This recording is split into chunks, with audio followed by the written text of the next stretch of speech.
เมนูมื้อนี้ก็สิมาต้มจืดกระดูกหมูใส่ผักกาดเนาะตอนนี้เราก็มาต้มขัวกระดูกหมูก่อนเนาะ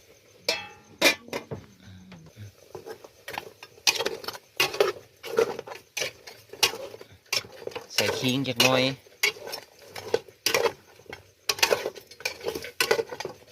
ขัวกระดูกหมูให้มัน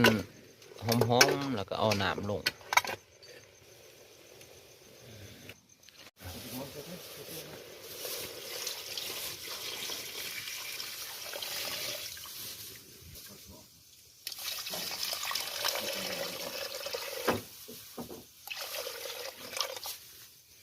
ที่เรียนตกมุมเลย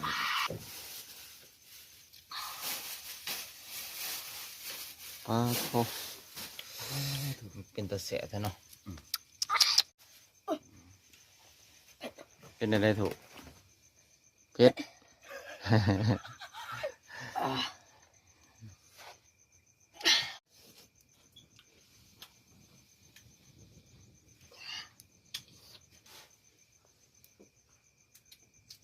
ก็ซิวได้แถว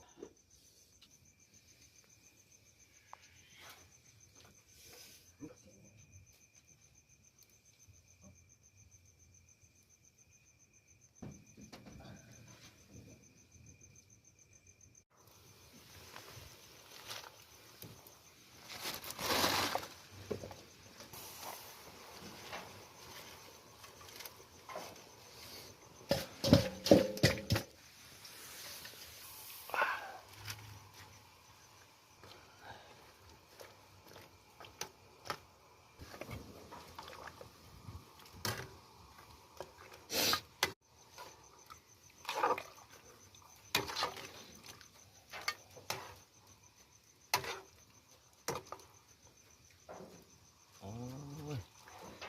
น่ากินแท้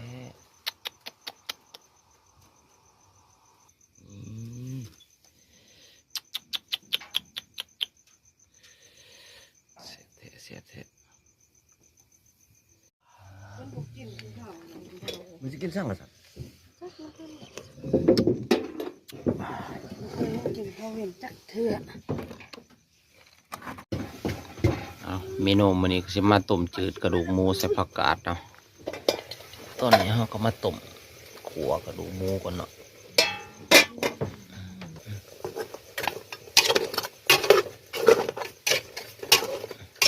ใส่ขิงจักหน่อย